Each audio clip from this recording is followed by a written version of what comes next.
Ok, vous les voyez ces harpons? Grâce à mes pouvoirs magiques, je vais les faire disparaître au KLM les gars. Non, non, mais je suis sûr que ça y est, pas revenir. Là déjà, est-ce que vous les voyez? Genre, je mets ma là. Mais tiens, où est-ce qu'il peut bien être? Je sais pas moi, hein. Oh, mon dieu. Dans l'oreille droite. J'adore faire de la magie. Non, je vous jure, j'adore. C'est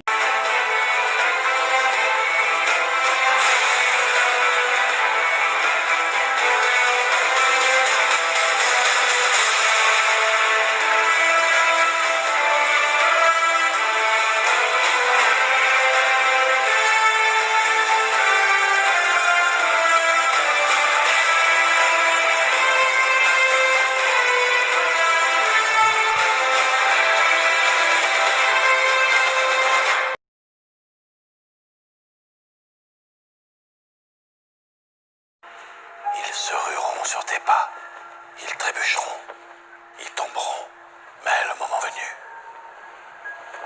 ils te rejoindront dans le soleil calme. Le moment venu, tu les aideras à accomplir des miracles. Et donc bonsoir et bonjour tout le monde, c'est Thierry, cette fois-ci aujourd'hui on se retrouve pour une nouvelle vidéo. Je sais que ça fait un petit bail que l'on ne s'est quand même plus vu.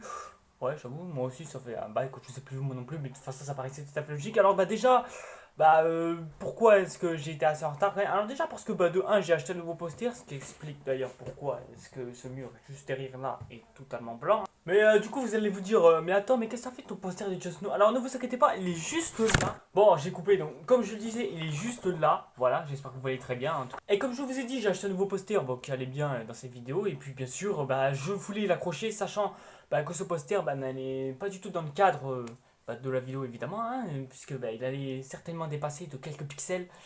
Et voilà, donc du coup pour moi c'était un peu mort. Et vu que j'avais plus de quelque chose pour fixer comme il faut le poster, je me suis dit c'était mort, je vais devoir attendre pour ça. Et en attendant j'avais décroché ce poster juste en attendant tout simplement, voilà, comme ça moi j'aurais pas besoin de le faire. Non, je vais quand même juste vous le montrer. Il risque quand même d'être à l'envers, mais bon voilà, il est à l'envers je sais, mais bon c'est juste pour voir à quoi il ressemble exactement. Et j'espère qu'il vous plaît. Ah non, même pas, il est à l'endroit, j'avais pas vu. Bon oui, je sais, c'est du Batman vs Superman, mais bon voilà quoi. Mais donc voilà, c'était juste pour vous dire que pendant un bon moment vous allez avoir juste derrière moi un mur totalement blanc. En gros, ouais, totalement blanc comme. Donc en bref, sur ça, continuons bien évidemment notre marathon Christopher Nolan avec cette fois-ci The Dark Knight. Donc suite de Batman Begins évidemment, de la trilogie The Dark Knight qui évidemment extraordinaire, on va pas se mentir. Et je dois avouer quand même que The Dark Knight, si je devais choisir entre les trois, honnêtement, ce serait lui mon préféré. Donc. Alors, The Dark Knight, de quoi ça parle? Eh bien, ça parle de l'histoire de cette fois-ci Christian Bale qui. Enfin, non. Comment il s'appelle là déjà? Bruce Wayne. Putain, comment j'ai fait pour oublier son nom? Je suis con, hein, c'est bizarre. Hein. Mais enfin, bref, donc Bruce Wayne qui vit sa vie normale, tranquille, voilà. Sauf que bien sûr, il y a un type qui s'appelle Harvey Dent qui met un peu plus la justice que les autres et tout ça, etc. etc. Sauf que il va y avoir un problème puisque un nouvel ennemi va sommer un peu la discorde tout autour de la ville et ce qui va forcément créer énormément de problèmes. Et bien sûr, cet ennemi, tout le monde le connaît puisqu'il s'agit bien évidemment de notre cher ami Joker qui peut faire disparaître les crayons à volonté comme il en a. Ce crayon, je vais le faire disparaître. Il a disparu. Alors oui, je considère que pour moi, The Dark Knight est bien sûr l'un des meilleurs films de Christopher Nolan, bien sûr, puisque le meilleur pour moi, ça va être Interstellar, mais bon, ça je pense que nous avons largement le temps d'en parler. Pourquoi Rises n'est pas non plus meilleur que The Dark Knight? Alors ça, je réserve ça quand même pour la vidéo qui arrivera par la suite, mais bon. Alors The Dark Knight, j'ai plein de trucs à dire honnêtement, et pas que un peu, mais vraiment énormément. Alors déjà, l'histoire est plutôt sympa, et je trouve qu'elle commençait très bien avec cette histoire de braquage, du Joker, etc. etc.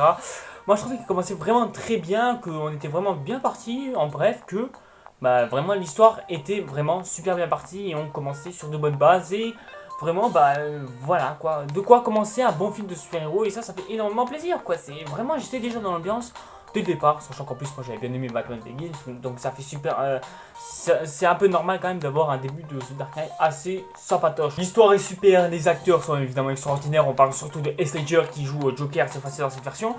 Et puis bien sûr, les décors, rien de spécial à dire, hein, rien qui change, en bref, ça reste super sympa. Et les scènes d'action sont quand même super bien réalisées, surtout venant d'un type venant de Christopher Nolan, ça reste assez normal quand même. Et bon, Christopher Nolan, c'est un peu quelqu'un qui bah, fait les choses, enfin il a toujours fait des films qui ont été différents, enfin comment dire ça, enfin ce que je veux dire en fait c'est que Christopher Nolan quand tu vois ses films, bah c'est jamais le même film en fait, et c'est ça justement qui est génial avec Christopher Nolan, c'est que le type arrive à varier son genre de film qu'il fait justement, et ça je trouve que c'est quelque chose qui fonctionne mais vraiment très bien. Par exemple Batman Begins, quand tu vois le film et que tu suis avec The Dark Knight ensuite, bah t'as plus trop l'impression de voir le même film en fait, et ça justement je trouve que Christopher Nolan, et bah c'est quelque chose qu'il arrive à faire quelque chose de vraiment excellent, et surtout quand c'est un film d'une seule et même saga, et je trouve que ça c'est magnifico, c'est extraordinaire, c'est bref, c'est waouh, c'est génial quoi, en gros, c'est génial. J'ai quand même aussi trouvé le scénario construit super intelligemment, hein. Il y a qu'à voir la façon dont les retournements de situation sont faits, etc., etc. Et surtout que le film reste quand même super dramatique, parce que souvent un film de super-héros, bah, quand tu vois la trilogie Spider-Man par exemple, hein, on s'en sort tout simplement d'exemple, bah, l'histoire c'est souvent la même et ça en devient un peu lassant des fois. Par exemple, c'est super-héros qui vit sa life, un nouvel ennemi apparaît, à la fin il met sa petite copine en danger et forcément c'est super-héros qui va le sauver face au Mario Bowser. Voilà, c'est fini, fin de l'histoire, tu peux te reposer, allez ciao, bye bye. Et The Dark Knight, et bah c'est ça, mais sauf que là il fait quelque chose de totalement inattendu, c'est que littéralement il tue sa petite copine qui en plus littéralement rompt totalement avec Batman, et c'est vrai que ça c'est vraiment le truc dont on s'y attendait pas, sauf que bien sûr moi j'ai été bien sûr spoilé, je sais ce que ça fait évidemment, hein, merci de bien me spoiler comme il faut, hein, en plus, et je sais même plus comment j'ai fait pour faire ça.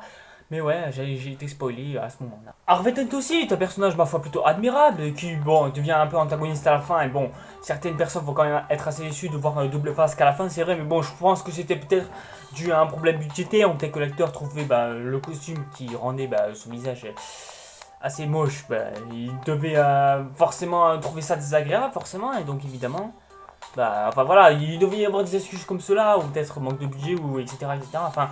un truc du genre il pourrait y avoir, donc c'est un peu normal de trouver à la fin sur ça, donc voilà, ça sert à rien de se casser un peu la tête sur ce niveau là. Donc voilà, moi aussi je trouve un peu dommage de pas de voir double face qu'à la fin, mais bon, c'est comme ça.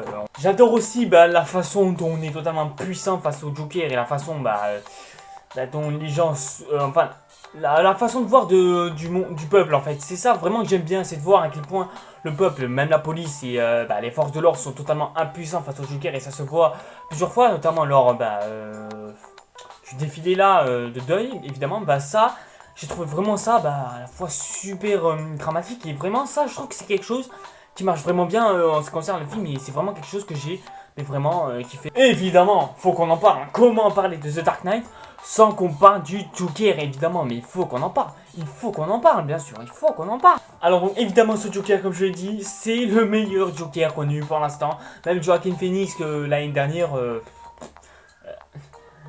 il était à peu près à ça de l'avoir, quoi, à peu près ça, quoi. Mais non, Heath Ledger reste quand même en tête pour l'instant, donc... Bon alors déjà l'acteur qui nous offre une performance vraiment immense, mais les gars, Heath Ledger, où vous l'avez trouvé, putain, où vous l'avez trouvé, merde. Le type, quand il a joué Joker, il a été timbré, mais vraiment, super timbré. D'ailleurs, même une rumeur raconte que l'acteur se serait suicidé tellement il en est devenu fou. Enfin voilà, après c'est ce qu'on m'a dit un pote, mais après... voilà, mais après, bien sûr, je peux le croire, voilà, mais bon, juste, j'aimerais bien avoir une confirmation dans les commentaires, quand même. Comme ça, moi, je mourrai moins bête ce soir, ça fera extrêmement... Même se faisant frapper par Batman, je trouve qu'il, quand même, il reste dans son rôle de Joker, en bref, il le quitte vraiment pas. Et ce qui est super avec Joker, justement, et c'est d'ailleurs le défaut qui a permis, justement, à Heath Ledger de rester en tête, quand même, et c'est que... il fait rire. Non, mais je vous jure. Non, mais en fait, c'est simple. The Dark Knight, c'est peut-être l'un des films les plus sombres de Christopher Nolan, à côté d'Inception, Dunkirk et... enfin, voilà, quoi. C'est tout simplement, son film le plus drôle qu'il ait fait jusqu'à présent. Et je déconne pas, justement, avec ça. Je déconne, mais vraiment pas. Mais Joker, quand on le voit... je sais pas pourquoi ça me faisait rire, en fait, je sais pas pourquoi, et je repense surtout à cette scène de l'hôpital, genre le type il marche comme ça, tranquille, pépère, normal, hein, comme si de rien n'était, et il fait exploser l'hôpital en mode normal, comme ça, il marche comme ça, normal, comme s'il était timbré, on dirait qu'il tremble là, bizarre, et enfin voilà, bref, je sais pas pourquoi cette scène me faisait marrer. Le pire, c'est qu'il y avait aucun bruit, juste entendre les explosions, pas de petite musique de fond dramatique, rien de tout ça, non, juste entendre les explosions, t'entends même pas le type qui marche, bref, ça je trouve que c'est vraiment quelque chose, mais qui reflète tellement bien le côté de Joker, et ça fonctionne mais vraiment super bien. La scène de garde à vue, comme je l'ai dit tout à l'heure, mais bon, j'ai passé ça vite fait, mais bon, là cette fois-ci on va vraiment rentrer dans le vif du sujet. Après, d'un côté, je trouve que c'est quand même dommage qu'il n'ait pas de motivation, mais ce qu'il dit d'ailleurs dans cette même scène des 48 heures de garde à vue, je trouve quand même que ça c'est vraiment une énorme morale parce que bah, c'est vraiment une belle morale de la façon de l'un peut exister son nom. Et ça, c'est ce qu'il dit à un moment, je crois, dans la scène des 48 heures de garde à vue. Il dit même à un moment, à la fin, avant de se faire mettre en prison ou à l'asile ou je sais pas où. Et bah, je trouve que bah, d'un côté, il a pas totalement tort, hein, parce que c'est vrai que d'un côté, on a un Batman bah, qui, lui, est totalement sombre, qui se bat pour la justice sans bien sûr tuer des personnes et qui, bah, lui, se bat pour quelque chose, vraiment pour quelque chose, voilà. Et d'un côté, on a un Joker totalement fou qui s'en bat les couilles de tout ce qu'il fait, qui s'en bat les couilles de ses potes, qui s'en bat les couilles de tout, en fait, qui, vraiment, on a rien à foutre de la life. Why do you want to kill me?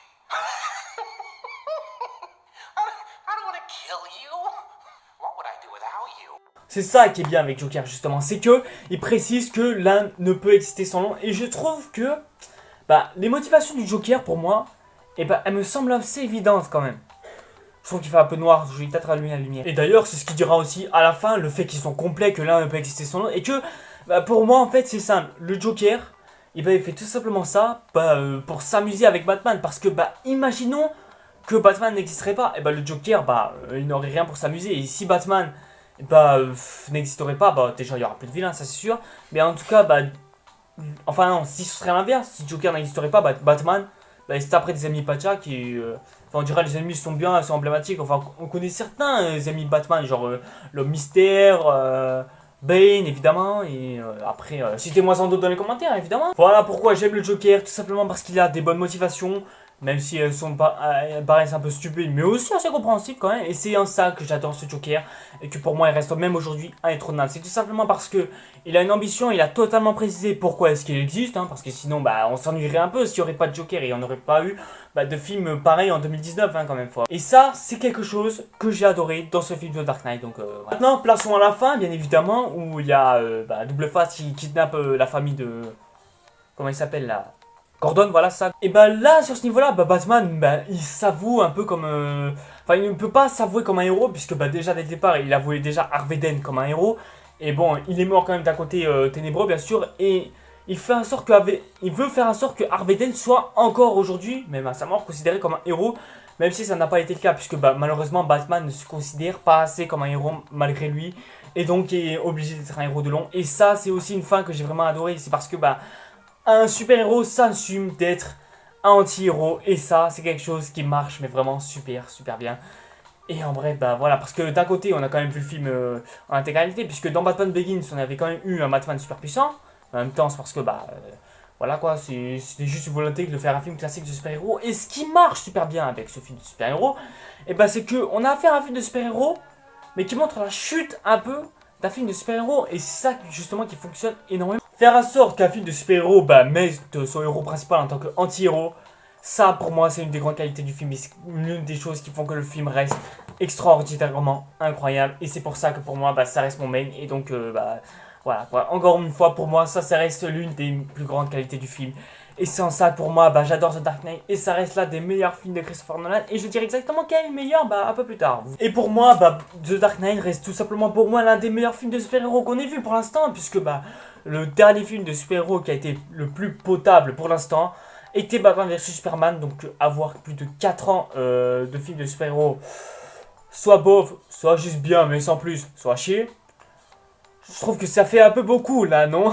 Ça fait beaucoup là, non? Mais bon, du coup, une question se pose pour tout le monde évidemment. Est-ce que pour moi, The Dark Knight reste le meilleur film de super-héros de tous les temps? Alors non, il n'est pas le meilleur film de super-héros de tous les temps, puisqu'il est tout simplement surpassé par le Superman de Christopher Reeves, hein, évidemment, puisque lui, c'est carrément niveau interstellaire, respect quand même, parce que on fait quand même...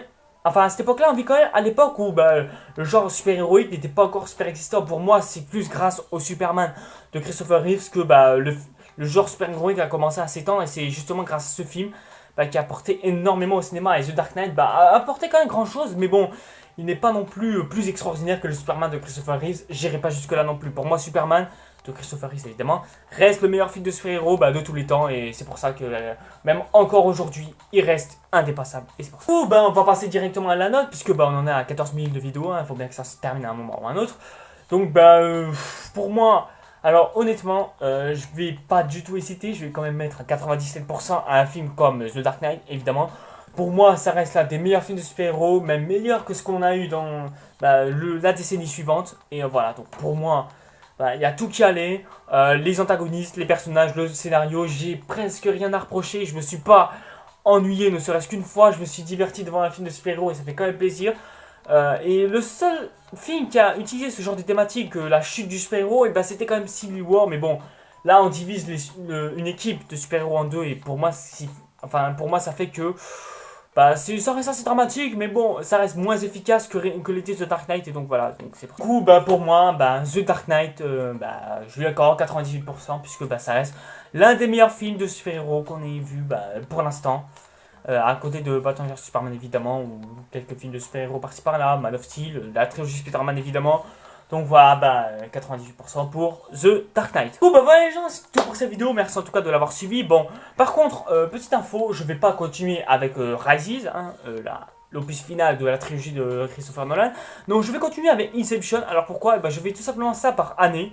Voilà, tout simplement, donc, puisque Batman Begins est sorti en 2005, The Dark Knight est ensuite sorti en 2008, donc 3 ans plus tard, et il y a eu Inception ensuite en 2010. Après, Rises c'était en 2012, il semble qu'Interstellar c'était en 2014, et Dunkirk c'était en 2017, il me semble. Oui, c'est ça, 2017. Donc voilà, c'est pour ça que voilà, je préfère faire ça par ordre de date de sortie des films de Christopher Nolan. Donc voilà, ce sera pas Rises qui sortira comme vidéo juste après, ce sera Inception, voilà, pour ceux qui s'attendent à voir Rises évidemment. Voilà, je me prépare à faire ma vidéo Inception. Encore faudra-t-il que je regarde le film, puisque d'ailleurs ça fait super longtemps que j'ai plus vu ce film et je pense que ça va faire du bien de pouvoir le revoir. Donc voilà, donc j'espère avoir été suffisamment clair. Donc voilà, ce sera pas The Dark Knight Rises qui sortira par la suite, mais Inception qui arrivera en tant que vidéo. Voilà, c'était juste pour vous préparer. Comme je le disais, merci à toutes et à tous de l'avoir suivi cette vidéo. Si ça vous a plu, n'hésitez pas comme d'habitude à me suivre sur les réseaux sociaux, à laisser un pouce bleu évidemment si vous avez aimé. Si vous avez des choses à dire, n'hésitez pas à le dire dans les commentaires. Vous pouvez aussi mater mes autres vidéos, ça peut toujours faire plaisir aussi. N'hésitez pas comme d'habitude à vous abonner à la chaîne et à activer la petite cloche, ça fait toujours plaisir, si mes vidéos vous plaisent évidemment. Et nous en attendant, on se retrouve pour une prochaine vidéo. C'était Restatia. Ciao les gars. Scénario chaotique, j'attends le verdict dans ma geôle. Dans ce film dramatique, j'ai toujours eu le premier rôle. Premier cross, faites sa mère. Première go, faites sa mère. Première liasse, faites sa mère. Premier contrôle, main en l'air. Ma première sortie en boîte, enjaillement avec les frères. J'aurais pu souffler dans le ballon, j'avais pas de quoi me payer un verre.